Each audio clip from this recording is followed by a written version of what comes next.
Hi hello నమస్తే ఆదాబ్ జర్సీ ఆకాల్ this is Kavya welcome to our channel. మేమైతే వెనస్డే నైట్ వచ్చేసి మేము డిన్నర్కి అయితే బయటికి వెళ్దాం అనుకున్నాము. మ్యాక్స్లో కొద్దిగా షాపింగ్ ఉందన్నమాట. అది చేసుకున్న తర్వాత అయితే మేమైతే రెస్టారెంట్కి వెళ్దాం అనుకోని డిసైడ్ అయిపోయి వెళ్ళిపోయామన్నమాట. మేము ఎక్కువ ప్రిఫర్ చేసేది కోడికూర చిట్టిగారన్ బహార్ అనమాట. బహార్ కేఫ్ ఎక్కువ ప్రిఫర్ చేస్తామన్నమాట. మేమైతే కోడికూర చిట్టిగార క్లోజ్లో ఉందన్నమాట. సో మేమైతే కృతుంగాకి వెళ్ళామన్నమాట. కృతుంగాలో వచ్చేసి ఎలాంటి వాళ్ళు వెళ్ళాలి అని అంటే బాగా స్పైసీ ఎక్కువ కావాలి అని అనుకున్న వాళ్ళైతే కృతుంగా అంటే భలే ఉంటుంది అనమాట ఫుడ్. స్పైసీ ఎక్కువ తినాలి అనుకునే వాళ్ళైతే ఎక్కువ ప్రిఫర్ చేయండి దీనికైతే.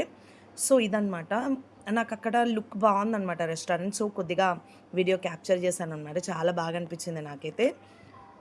ఇక్కడ మేమైతే నైట్ డిన్నర్ చేసామన్నమాట కృతుంగాలో. పిల్లలు కొద్దిగా స్పైసీ ఉండడం వల్ల తినలేదన్నమాట సరిగా. సో వాళ్ళకు వచ్చేసి నేను వచ్చేసి ఆర్డర్ చేశాను అనమాట. గులాబ్ జామున్ ఆర్డర్ చేస్తే తిన్నారనమాట. ఇక్కడ ఐస్ క్రీమ్స్ లేవు అన్నారనమాట. సో మేము విజేతాకి వెళ్ళామన్నమాట. విజేతాలో ఐస్ క్రీమ్ బాక్స్ తీసుకున్నాము. తర్వాత బయట వచ్చేసి విజేత బయట వ్యాఫిల్స్ ఉంటే ట్రై చేస్తాను. సూపర్ ఉందన్నమాట. మీరు కూడా ట్రై చేయండి ఎప్పుడైనా వెళ్తే. సో ఇదనమాట ఈ వీడియోలో. ఈ వీడియో నచ్చినట్టయితే లైక్ చేయండి, షేర్ చేయండి, కామెంట్ చేయండి, పక్కనే బెల్ సింబల్ ఉంటుంది నొక్కేసేయండి. Thank you so much. Bye bye.